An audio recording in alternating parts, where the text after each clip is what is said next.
저희가 시작하도록 하겠습니다. 자, 명불허전 보수다 40번째 모임을 시작합니다. 여름 휴가하고 지역구 활동에도 귀한 시간 내주셔서 감사하다는 말씀드리고요. 명불허전 보수다가 지금 40번째라고 말씀을 드리는 이유가 사선의 박진 의원님을 모셨기 때문입니다. 대표적인 외교, 안보 전문가이시고요. 또 지난 13일에 국민이 자유롭고 행복한 나라, 또 미래 세대가 꿈을 실현하기 위해 도전할 수 있는 나라, 선진국 반열에 오른 국가의 품격에 맞는 글로벌 외교와 정치를 펼치는 나라를 만들고자 20대 대통령 선거에 출마 선언하시고 활발한 활동을 이어가고 계십니다. 백신 수확으로도 상당히 많은 활동하신 걸로 알고 있고요. 또 최근 북한의 한미 연합훈련 중단 요구에 우왕좌왕되는 문재인 정부의 대처를 지적하면서 국익의 한미동맹을 위해서 한미연합훈련은 결코 연기되어서는 안 된다고 강력한 말씀도 주셨습니다. 재미난 사례가 하나 있더라고요. 예전에 김영삼 정부에서 대통령 비서관을 지내면서 한국을 방문한 국빈과의 회담에서 통역을 담당하셨는데 뛰어난 외교적 감각을 발휘하셨다고 합니다. 빌 클린턴 전 미국 대통령에게 김영삼 전 대통령의 좌우명인 사람으로서 마땅히 지켜야 할 큰 도리나 정도에는 거칠 것이 없다라는 뜻의 대도무문, 그것을 정의로움은 모든 장애물을 극복한다라고 설명을 했는데 이해를 못하니까 대도에는 문이 없다, 고속도로에는 톨게이트가 없다 라고 번역해서 좋은 분위기를 이끌어낸 것도 유명한 일화로 알려져 있습니다. 오늘 박지은 의원님의 강의 주제는 글로벌 시대의 선진국형 리더십이 필요하다입니다. 외교 전문가로서 우리나라가 글로벌 시대에 필요한 국제적 리더십과 한미동맹, 한반도 평화를 위한 남북관계 등에 대한 심도 있는 말씀 기대하면서 강의를 청해 듣도록 하겠습니다. 강의에 앞서서 향후 일정 관련된 안내 말씀도 드리겠습니다. 저희 당 경선이 시작되기 전에 많은 후보님들을 모시기 위해서 다음 주에도 9일 월요일, 11일 수요일 보수다 모임은 진행이 됩니다. 9일은 안상수 전 국회의원님, 그리고 11일에는 최재형 전 감사원장님 모시고 진행될 예정입니다. 늘 함께 해주시는 언론인 여러분 감사하고요. 특히 시사포커스 함께 해주셔서 감사하고 유튜브 국회대학교에서도 생중계로 되고 30분 강의, 또 60분 동안 질문하면서 강의 시작하도록 하겠습니다. 큰 박수로 박진 예비 후보님에 대해서 말씀해주시기 바랍니다. 감사합니다. 명불허전에 오니까 정말 명불허전입니다. 우리 초선 의원님들께서 공부하는 모임을 만드시고 또 우리 당의 그 정책 방향에 대해서 늘 고민하고 또 연구하시고 또 새로운 그 희망을 보여주고 계신 데 대해서 감사의 말씀을 드립니다. 특히 이제 내년 대선을 앞두고 우리 국민들이 지금 정말 어렵게 고통스럽게 하루하루를 살아가고 있는데 우리 국민의힘이 야당으로서 과연 수권 능력을 가지고 있느냐, 국민의힘에 이 나라를 맡겨도 과연 제대로 되겠느냐, 이런 생각들을 아마도 하고 계실 겁니다. 근데 이번에 그 대통령 그 선거에 경선에 참여하신 분들이 10명이 넘고 사람이 많기 때문에 국민들께서 누가 무슨 생각을 가지고 있고 왜 대통령 선거에 나왔는지 아직 잘 모르고 계십니다. 저부터도 그 경선에 참여했다는 것을 잘 모르고 계세요, 사람들이. 이것은 이제 결국 우리가 가지고 있는 생각과 비전을 그 말씀드릴 수 있는 기회가 필요하다는 그런 이야기인데 오늘이 바로 그날인 것 같습니다. 그래서 명불허전에 우리 의원님들께서 아침에 이른 아침 시간에도 불구하고 이렇게 나와주신 데 대해서 정말 감사하다는 말씀을 드립니다. 저는 21세기 글로벌 시대에 세계와 소통하는 선진국형 리더십이 필요하다, 이런 생각을 가지고 있습니다. 우리가 국내적으로도 많은 어려움이 있고 자유민주주의가 훼손되고 공정과 정의가 무너지지 않았습니까? 이런 내로남불식 적폐청산 때문에 결국은 이 문재인 정부가 자가당착에 빠지지 않았습니까? 근데 앞으로 우리가 나아갈 미래를 과연 누가 보여줄 수 있는가, 어떤 비전을 가진 리더가 나와야 되는가, 이것은 우리 모두가 생각해 봐야 될 문제입니다. 그래서 저는 제가 감히 말씀을 드리건데 내치와 외치를 아우를 수 있는 대통령이 필요하다. 세계와 소통하면서 국익을 관찰할 수 있는 리더가 필요하다. 이렇게 생각을 합니다. 그래서 오늘 그 명불허전에 계신 의원님들과 같이 어떤 대한민국을 새롭게 발전시킬 리더십이 필요한지 거기에 대해서 한번 같이 고민을 해보고 또 질의응답하도록 하겠습니다. 제가 이제 오늘 파워포인트를 준비를 했는데요. 같이 보시면서 서로 의견을 나누시도록 하겠습니다. 지난번 7월 초에 UN 무역개발회의가 한국을 개발도상국에서 선진국으로 다시 편입을 시켰습니다. 64년에 이 UN 무역개발회의가 창설이 됐는데 개도국에서 선진국으로 간 나라는 우리 대한민국이 최초입니다. 유일한 나라입니다. 정말 자랑스러운 한강의 기적의 결과이죠. 세계 인구 5천만 이상, 1인당 소득 3만 불 이상 가진 국가가 7나라밖에 없는데 거기에 우리 대한민국이 2019년에 가입을 해서 사실상 한국은 G7 국가가 되었습니다. 우리 또 해외 수출도 지금 코로나 때문에 많은 어려움을 겪고 있지만 65년 만에 최대의 우리 수출 성과가 나왔다. 시스템 반도체, 친환경 차, 자동차, 고부가 가치 선박, 또 올레드 이런 그 주력 상품들이 지금 전 세계에서 계속 수출이 되고 있죠. 그런데 이런 규모적으로 봤을 때 한국이 가지고 있는 위상과 국내적으로 봤을 때 우리의 국민의 삶의 질과 정치 문화는 아직도 어렵고 특히 정치 문화는 아직도 후진적입니다.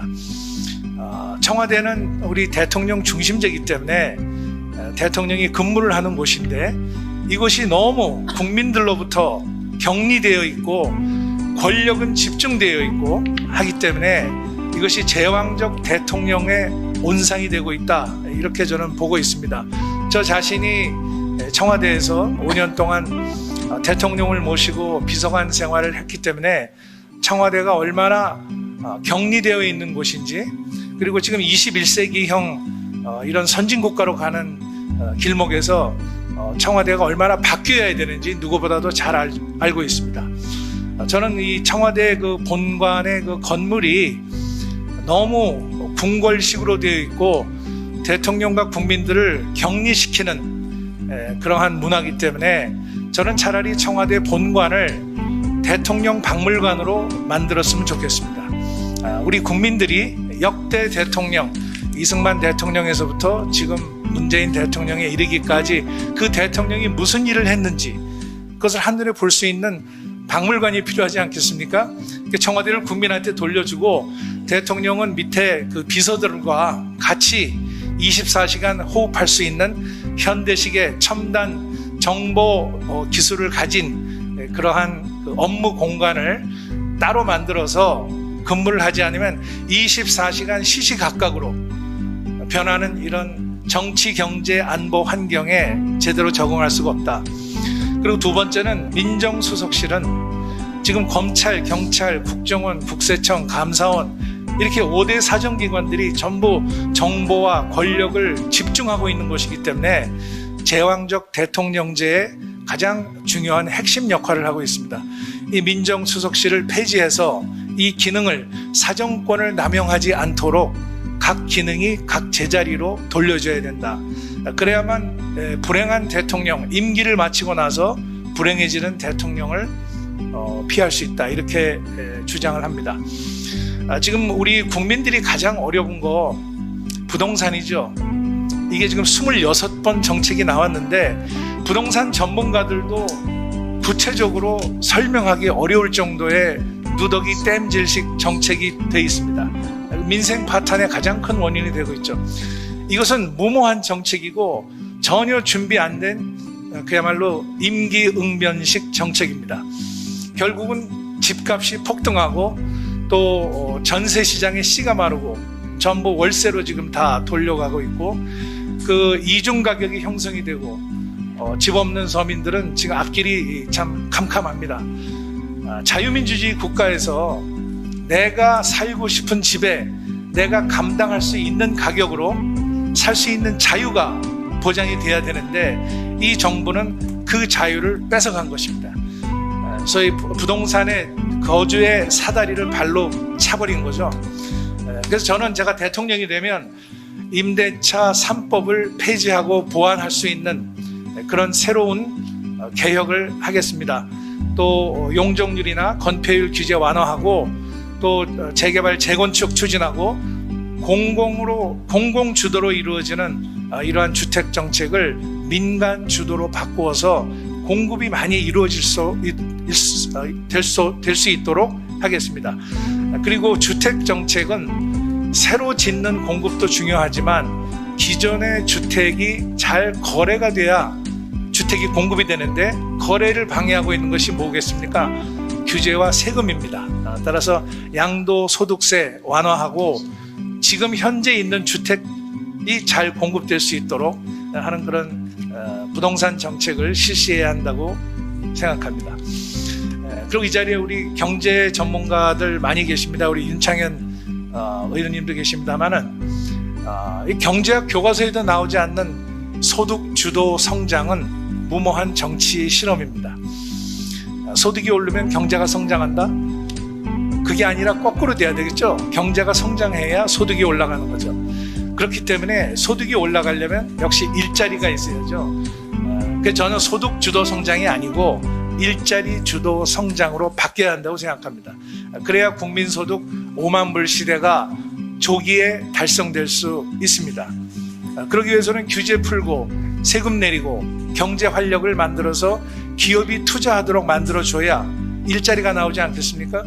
지금 청년 일자리가 없어서 아주 힘든 그런 상황인데 저는 기업들이 청년 일자리를 만드는 기업에게는 법인세를 낮춰줘서 그 기업이 스스로 청년 일자리를 만들 수 있도록 하는 인센티브를 줘야 한다고 생각합니다. 그리고 해외에 나간 기업들이 다시 우리 국내로 들어올 수 있는 인센티브, 결국 세제 그리고 정책 지원 이런 것들이 이루어져야만 우리 청년들의 일자리가 생길 수 있지 않겠습니까?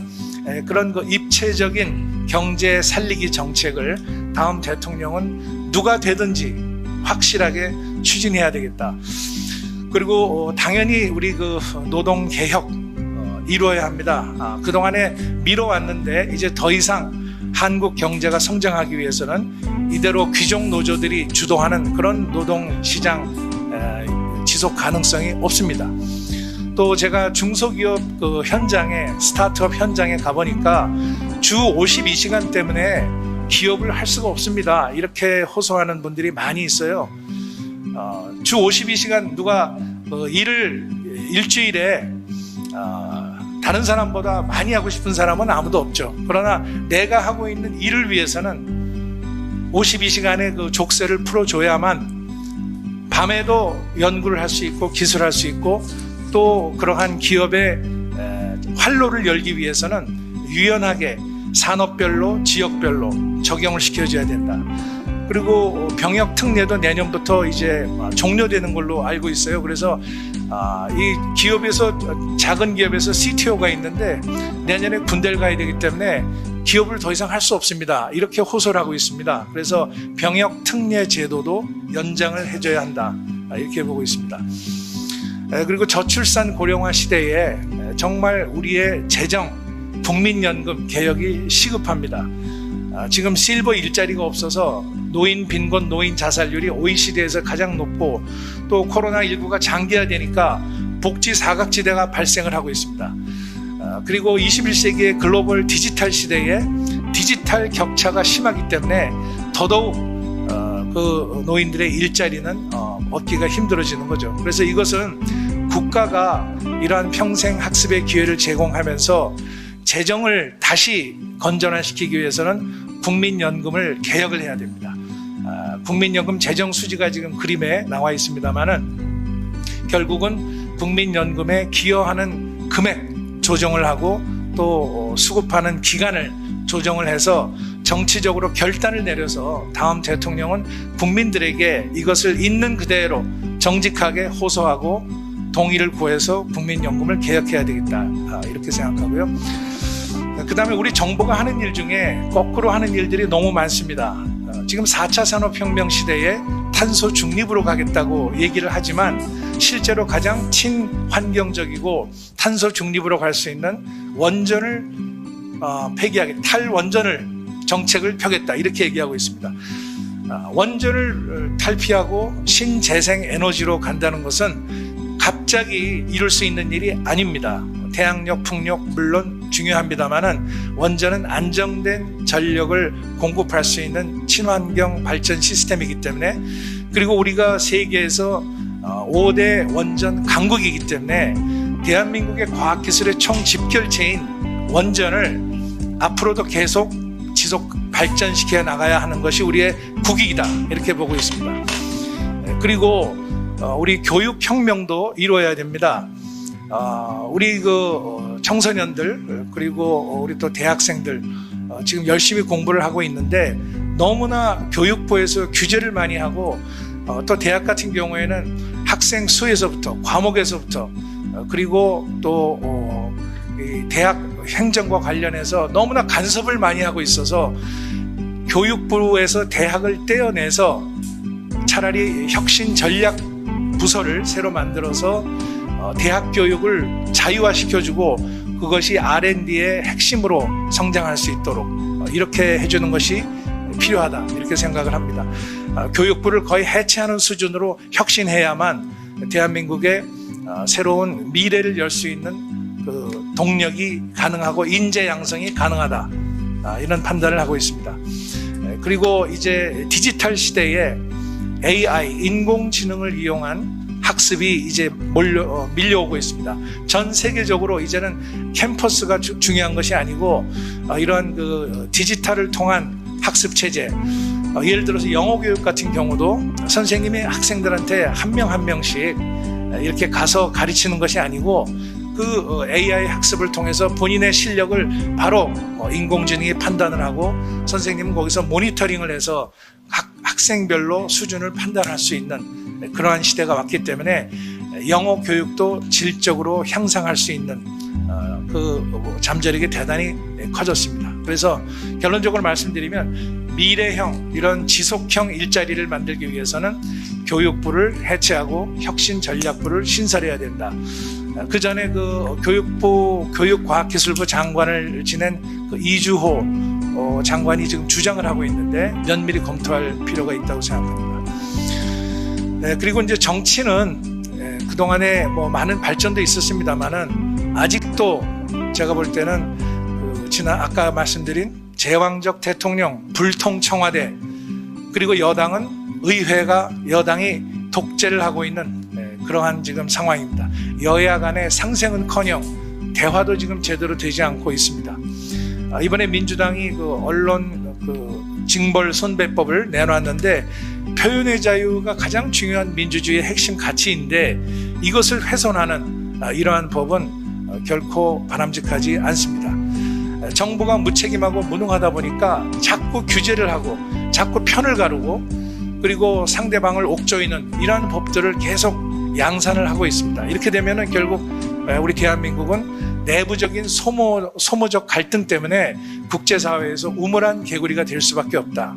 제가 아까 말씀드린 대로 세계는 시시각각 변하고 있는데 우리는 문 닫고 여기서 여야 간에 이러한 그 소모적 갈등을 하고 있기 때문에 그것이 우리 국가 발전에 커다란 걸림돌이 되고 있습니다. 정치를 선진화해야 됩니다.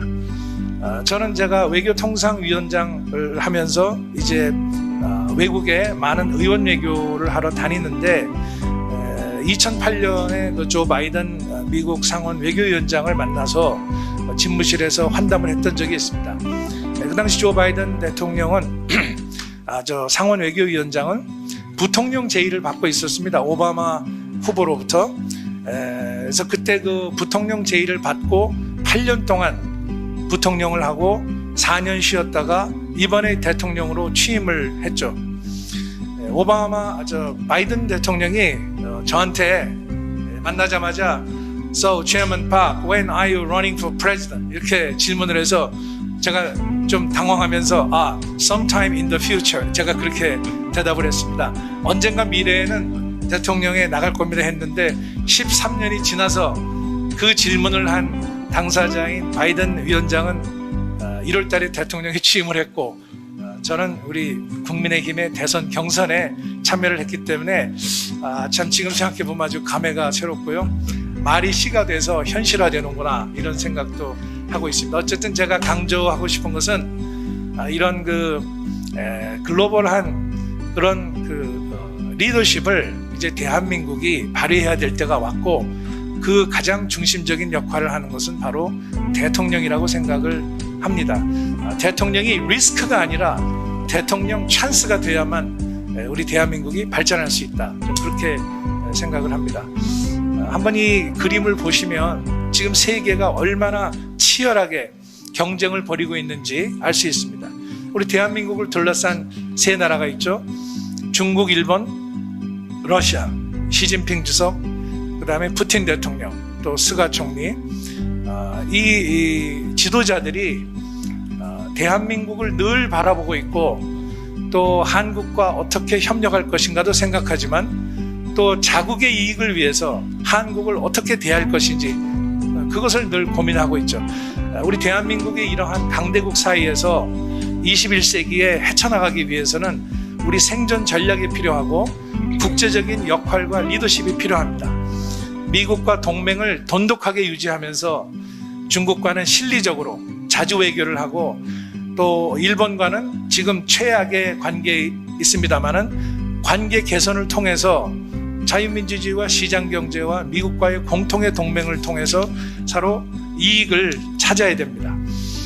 또 러시아는 그동안에 한국과 정권이 바뀔 때마다 협력을 얘기했지만 실질적으로 이루어진 것이 없습니다. 러시아는 자원을 많이 가지고 있는 국가이기 때문에 연해주 개발이라든지 또는 북극 항로 개척 이러한 것이 우리의 국익에 아주 중요한 도움이 되는 그런 방안들이죠. 그리고 아시아 인도 태평양 지역에는 인도라는 커다란 나라가 있고 또 호주가 있고 그래서 지금 미국, 일본, 인도, 호주 잘 아시다시피 이 네 나라가 인도 태평양의 민주주의 연합체를 만들고 있습니다. 법치주의, 인권, 민주주의, 시장경제, 자유 이러한 핵심 가치들을 공유하는 그런 새로운 질서가 지금 나타나고 있습니다. 어떻게 보면 중국을 견제하기 위해서 또 이런 민주주의의 가치를 지키기 위해서 이렇게 자발적으로 만들어진 조직인데 저는 여기에 한국이 참여해야 된다고 생각을 합니다. 이것은 어떤 실리적인 국익을 떠나서 우리가 추구하고 있는 민주주의라고 하는 가치가 중요하기 때문입니다. 유럽에 있는 그 소위 삼두마차죠.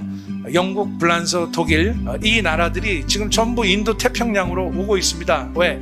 미래의 국제 질서는 인도 태평양이 만든다는 판단을 하고 있기 때문입니다. 아시다시피 영국은 유럽에서 브렉시트로 나와 있잖아요. 근데 영국이 과거에 인도 식민지를 했고 또 호주, 싱가포르, 말레이시아 이게 다 영연방 국가고 또 일본과는 동맹을 했습니다. 그래서 영국 같은 나라는 지금 인도 태평양 지역에 영국이 더 적극적으로 참여를 해서 이 지역의 평화와 번영에 이바지해야 되겠다 이런 생각을 하고 있는 거죠. 그러니까 다른 나라도 독일이나 불란서도 마찬가지입니다. 인도 태평양 지역에 군함을 보내고 무역과 투자를 증진하고 있기 때문에 우리 대한민국에게는 대단히 중요하고도 가장 유리한 환경이 조성이 됐다고 생각합니다. 우리가 국내적으로 소모적인 갈등을 하고 있는 사이에 인도 태평양이 우리에게 커다란 기회를 주는 새로운 지역으로 바뀌고 있기 때문에 제가 주장하는 것은 내치와 외치를 연결시켜서 우리 대한민국의 국익을 극대화하자는 것입니다. 청년들의 일자리를 만들자는 것입니다. 그리고 대한민국이 소위 G7 아니면 G8 세계 8강으로서 역할을 하자는 것이죠. 얼마 전에 우리 대통령이 G7 회의에 참석을 했습니다마는 거기서 존재 의미가 그렇게 부각되지 않았습니다. 왜? 대통령 자신이 스스로 글로벌 세일즈를 해야 되는데 그런 모습이 전혀 보이지 않은 거죠. 얼마나 아까운 기회입니까? 이분들하고 만나서 담판을 하고 협상을 하고 한국의 경제를 발전시키기 위한 공통의 전략을 마련하고 하면 대통령이 해야 할 일입니다. 앞으로 누가 대통령이 되든지 G7에 가서 이러한 외교를 해야 되는데 준비 안 된 초보 운전, 여러분 국민들이 참 안심하고 맡길 수 있겠습니까? 가장 중요한 지금 현재 국제적인 현상은 미국과 중국이 기술 패권 경쟁을 하고 있다는 것입니다. 과거에는 핵무기나 미사일이나 전투기나 군함이나 군 병력 이런 것들이 중요했지만 지금은 반도체, 인공지능, 5G 그리고 6G, 무인기, 양자 컴퓨팅 이런 것으로 바뀌었습니다. 이제 전쟁은 반도체로 치르게 되어 있습니다. 그렇기 때문에 경제와 안보의 영역이 무너져 있습니다. 과거에는 안보는 미국, 경제는 중국, 안미 경중 이런 얘기도 하는 분이 있었지만 지금은 그것이 통하지 않습니다. 안보 이퀄 경제고 경제 이퀄 안보가 되어 있습니다. 따라서 우리는 이러한 그 급변하는 국제 정세 속에서 대한민국을 어떤 방향으로 이끌고 가야 될 것인지 이런 글로벌 리더십이 대단히 절실한 상황입니다.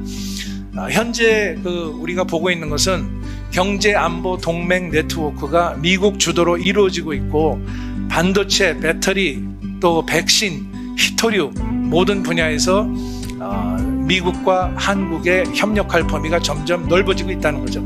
반도체 하나만 봐도 대만과 한국이 세계에서 43% 거의 절반에 육박하는 반도체 생산을 담당하고 있기 때문에 한국의 경제 안보적 전략적 지위가 대단히 높아지고 있습니다. 그렇기 때문에 이런 세계 각국들이 한국에 주목을 하고 있는 것이고 우리가 어떤 선택을 하는지 어떤 역할을 할 것인지를 대단히 주목을 하고 있죠. 최근에 여론조사를 해봤더니 미국과 중국이 경쟁을 하고 있는데 어느 나라가 더 중요하냐 이렇게 우리 국민들한테 물어봤습니다. 전경련의 여론조사인데 과거에는 아까 말씀드렸지만 안보는 미국, 경제는 중국 이렇게 돼 있었는데 이번에 조사해 보니까 안보도 미국, 경제도 미국 이렇게 돼 있습니다. 76%가 평화를 위해서는 미국이 중요하다. 70% 이상이 경제를 위해서 미국이 중요하다. 이런 결과가 나오고 있고요. 한중 관계는 내년에 이제 30년입니다. 수교 30년인데 그 사이에 소위 전략적 협력 동반자 관계 그리고 중국이 우리나라의 수출의 약 26%를 차지하는 최대 무역 상대국인 것은 틀림이 없습니다. 그런데 중국은 과거부터 가지고 있는 시각이 중화주의입니다. 중국 중심주의 그리고 그 옆에 있는 나라들은 다 변방에 있는 나라들이죠. 그렇기 때문에 중국이 주도하는 경제 영역에 이 나라들이 포함이 돼야 되고 또 그렇게 될 경우에는 중국의 이익을 추구할 수 있는데 그것은 다른 나라에 대해서 필요하면 그런 부당한 간섭도 서슴지 않는 그런 나라입니다. 중국 자체가 이런 권위주의 정권으로 일당 독재 체제이기 때문에 지난번에 우리가 사드 문제에서 보는 것처럼 중국은 일방적으로 우리가 북한의 핵과 미사일을 방어하기 위해서 들여놓은 사드에 대해서 이것은 해라 하지 마라 또 미국의 미사일 방위 제재에 들어가지 마라 한미일 간에 협력하지 마라 이런 소위 삼불 정책을 계속 압박을 하고 있는 거죠. 이것은 주권 침해이자 내정 간섭입니다. 또 고구려 역사도 변방의 역사로 동북공정을 하고 있고 최근에는 김치와 한복도 중국이 원래 만든 거다 이런 이야기를 하고 있고요. 얼마 전에 우리 BTS 참 세계적으로 자랑스러운 팝그룹이 밴 플리트 상을 받으면서 미국의 그 희생으로 인해서 한반도의 평화가 지켜졌다 이런 얘기를 하니까 중국의 네티즌들이 맹비난을 했습니다. 그래서 우리 젊은이들이 정말 깜짝 놀랐죠. 그래서 중국이 이 아시아에서 경제적으로 중요한 것, 글로벌한 영향력이 있는 것은 다 인정을 하지만 다른 나라와 상대를 할 때는 국제 규범을 지키면서 상대방을 존중해주고 내정 간섭이나 주권 침해나 또는 부당한 간섭을 하면 안 됩니다. 그 얘기는 우리 입장에서 보면 중국에 대해서는 실리적으로 당당하게 주권 외교를 해야 된다는 그런 이야기가 되겠습니다. 우리가 받아들일 수 없는 것, 또 받아들일 수 있는 것 이것을 분명하게 이야기를 해줘야 중국과의 관계가 건강한 관계로 발전할 수 있다. 얼마 전에 그 호주에서 나온 책입니다. 중국의 조용한 침공이라는 책인데, 이 책에 보면 호주가 중국과 아주 경제 관계도 굉장히 심화되어 있고, 또 이런 그 자원들을 중국에 전부 수출하고 있는데, 중국 정부가 호주에 대해서 경제적인 보복을 취하게 되고, 또 거기에 대해서 과연 왜 이런 일이 일어나고 있는지를 호주의 어느 지식인이 쓴 책입니다. 그래서 우리나라에 대해서도 이분이 지금 이런 얘기를 하고 있습니다. 호주의 사례를 바탕으로 볼 때 한국과 호주는 최근에 중국의 이런 경제적인 압박에 의해서 큰 고통을 겪고 있다. 또 중국의 그 공산당의 기본 전략은 한국의 힘을 약화시키는 것이다. 그렇기 때문에 이러한 그 호주의 사례를 잘 참고해서 중국과 상대를 할 때 한국이 심사숙고해야 될 것이다. 이런 책입니다. 미중 경쟁 속에서 우리 한국의 2030 젊은 세대의 인식을 지난번에 한국 리서치와 한국일보에서 조사를 했는데, 여기 보면은 역시 호감을 가진 국가 중에 미국, 그 다음에 일본, 그 다음에 북한, 그 다음에 중국.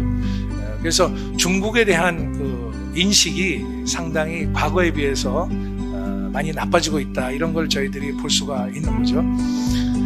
그 다음에 일본 아까 말씀드렸습니다만은 지금 여러 가지 문제가 있습니다. 과거사, 독도, 그 다음에 지소미아, 또 후쿠시마, 오염수, 방류, 이래서 역사, 영토, 환경 문제, 이 모든 것이 한꺼번에 지금 다 터지고 있는데, 결론적으로 말씀드리면 한일 관계가 이런 식으로 계속 벌어지게 되면 양국의 둘 다 마이너스입니다. 그렇기 때문에 특히 미국과 중국이 갈등을 하고 있는, 충돌을 할 수도 있는 이런 상황에서는 한국과 일본이 그것을 막기 위해서 협력을 해야 될 필요가 있다. 이번에 도쿄올림픽이 지금 진행이 되고 있는데, 우리 대통령이 간다 안 간다 이런 얘기를 하다가 결국은 한일 정상회담이 무산됐죠. 저는 대단히 안타깝게 생각을 합니다. 애석하게 생각을 하죠. 올림픽은 정치 행사는 아니지만 그것을 우리 옆나라로서 축하해주고 우리 선수들이 가서 좋은 성적을 낼 수 있도록 현장에 가서 격려해주고 싶은데, 우리 대통령이 제대로 대접을 못 받는구나, 이런 느낌을 줬습니다. 물론 1차적인 책임은 일본에 있지만 그동안의 한일 관계를 제대로 발전 못 시키고 방치한 그 결과가 지금 나타나고 있다. 그래서 한일 관계 개선은 차기 정부에서 해야 될 일로 넘어왔다, 이렇게 봅니다. 제가 말씀드린 것처럼 이제 인도 태평양 지역에서 민주주의 연합체가 이렇게 형성이 되고 있고, 우리 국민들의 여론도 이런 민주주의 연합체를 지지합니까? 아니면 중국이 추진하는 1대1로를 추진합니까? 이렇게 물어보니까 61대 36 정도, 거의 한 2배 정도 쿼드에 우리가 참여해야 된다, 이런 여론이 나오고 있죠. 남북관계입니다. 마지막인데요. 이 남북관계는 잘 아시다시피 참 예측할 수가 없고, 갑자기 느닷없이 개성공단 연락사무소를 폭파한다든지, 또 우리 해수부의 공무원이 서해상에서 표류하고 있을 때 북한이 이것을 원격으로 사살을 하고 화형을 해서 거기서 이렇게 인명을 희생시킨 이런 사건들이 나고 있죠. 우리 국민들이 참 충격을 받았습니다. 북한이 도대체 왜 이럴까? 남북관계가 평화 공존으로 우선 가야 될 텐데 평화 공존이 안 되고 있는 거죠, 기본적으로. 또 북한의 그 노동당 부부장이 갑자기 기습 담화를 발표해서 한미 연합훈련 이거 하면은 재미없다, 이렇게 이야기를 하고 있고, 거기에 호응해서 우리 정부가 안보 대응은 유연하게 해야 되고 한미 연합훈련은 연기하는 게 좋겠다, 이렇게 나가고 있는 거죠. 제가 볼 때 이거 정말 잘못된 방향으로 가고 있습니다. 이런 식으로 나가면 결국 북한의 눈치를 보고 대북 불정밖에 안 되는 거죠. 북한은 지금 큰 그림을 그리고 있지 않습니까? 핵무장을 하고 한미동맹을 약화시키겠다. 근데 우리는 안보를 포기하고 이런 북한에 대해서 불정을 하는 이런 작은 그림을 그리고 있으니 남북관계가 과연 제대로 이게 갈 수 있겠습니까? 그래서 저는 예측 가능한 남북관계를 만드는 것이 바로 다음 정부의 책임이다. 이 정부에는 더 이상 우리가 기대할 것이 없다 이렇게 생각을 합니다. 가장 중요한 것이 북한의 비핵화입니다. 핵을 가진 북한이 있는 한 한반도의 평화와 안보를 우리가 제대로 과연 지킬 수 있겠는가. 그래서 한미 동맹을 통해서 이런 그 군사 균형을 유지하면서 북한이 스스로 비핵화로 갈 수 있도록 설득을 하고 제재를 하고 압박을 하는 것이 유일한 방법이다 이렇게 생각을 하고 있습니다. 마지막으로 지금 글로벌 이슈 중에 이번에 우리 그 대선 경선에 나온 후보들이 아무도 얘기를 안 하고 있습니다. 기후변화, 이것이 이제 전 인류의 공통된 도전입니다. 계속해서 지구 온도가 올라가고 이산화탄소가 배출이 되면서 지구의 이상현상이 일어나고 있습니다. 얼마 전에도 유럽에서 큰 홍수가 있었는데 많은 인명이 피해가 됐죠. 또 북극은 지금 이렇게 녹아내리고 있고, 그래서 이것은 글로벌 협력이 필요한 것이고 거기에 가장 앞장서는 나라가 한국이 돼야 된다. 물론 기업들 입장에서는 커다란 부담도 됩니다. 이산화탄소를 줄이면서 친환경으로 이런 생산 체제를 바꾸는 것은 절대 쉬운 일이 아니기 때문에 국가의 지원이 필요합니다. 최근에 나오고 있는 소위 ESG 경영, 이것은 이제 선택이 아니라 이제 의무입니다. 또 국가 경영도 ESG 경영을 도입해야 되겠다. 그래야만 지속 가능한 성장이 가능하고 미래형 일자리, 글로벌 일자리가 생길 수 있다.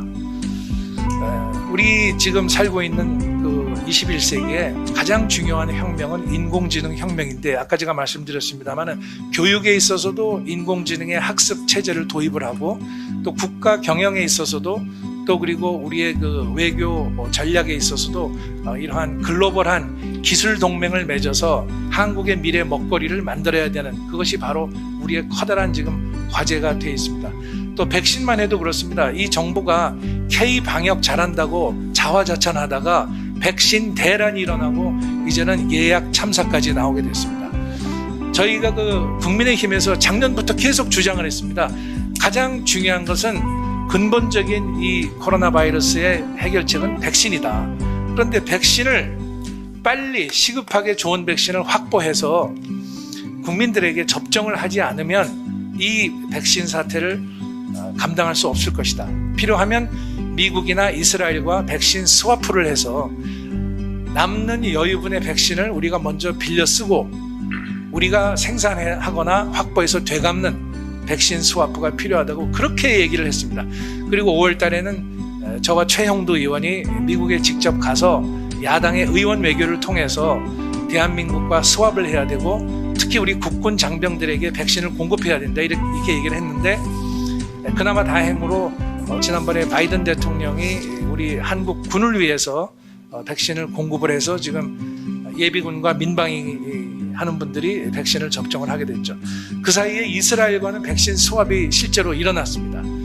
70만 개의 파이자 백신을 이스라엘이 여유분을 우리한테 제공을 하고 우리는 나중에 이거 갚아야 됩니다. 똑같은 백신으로. 얼마든지 이런 백신 협력이 가능한데 이 문재인 정부는 이것을 방치를 하고 이제 백신 대란이 일어나서 3분기에 수천만 개의 백신이 들어온다는 말은 결국 허언으로 이렇게 돼 있습니다. 너무 안타까운 일이죠. 이제는 우리가 백신을 구하러 발을 동동 구를 게 아니라 우리가 스스로 메이드 인 코리아 백신을 만들어서 전 세계에 공급을 해야 되겠다. 한국이 아시아의 백신 허브가 돼야 되겠다. 그러기 위해서는 첨단 백신 기술을 도입하고 한국의 바이오 생산 능력과 결합시켜서 우리 대한민국이 전 세계에 필요한 나라들에게 백신을 공급할 수 있는 그런 보건 의료와 번영에 기여하는 나라가 돼야 되겠다 이렇게 생각합니다. 마지막으로 우주 기술인데요. 지금 이제 여기 우리 조명희 위원님 우주기술 최고 전문가 계십니다만은 지금 미국은 달나라에 가기 위해서 새로운 프로젝트 아르테미스 프로젝트를 가동을 하고 있고 한국이 10번째로 가입을 해서 국제적인 이런 탐험 계획에 참여를 하고 있는데, 우리 한국이 우주기술을 발전시키는 것은 그냥 단순히 우주로 가는 것이 아니라 대한민국 과학기술을 총체적으로 업그레이드 시키는 것입니다. 거기에 들어가는 인재 양성을 해야 되고 정부의 지원이 있어야 되고 과학기술의 새로운 혁신이 이루어져야 됩니다. 과학기술 부총리를 신설을 해서 이러한 그 우주 기술을 포함한 백신, 인공지능, 청정에너지, 바이오 이 분야에서 먹거리를 찾지 않으면 21세기에 우리의 앞으로 나아갈 미래가 어둡다. 그래서 저희 국민의힘이 집권을 하면 정권 교체를 하게 되면 무슨 일을 해야 되는지 오늘 명불허전에서 제가 간략하게 말씀을 드렸습니다. 내치와 외치를 아우르는 선진국형 리더십이 필요한 때가 왔고 그것을 우리 당은 국민들에게 그러한 능력을 얼마든지 보여줄 수 있다. 이런 말씀을 드리면서 오늘 발표를 마치겠습니다.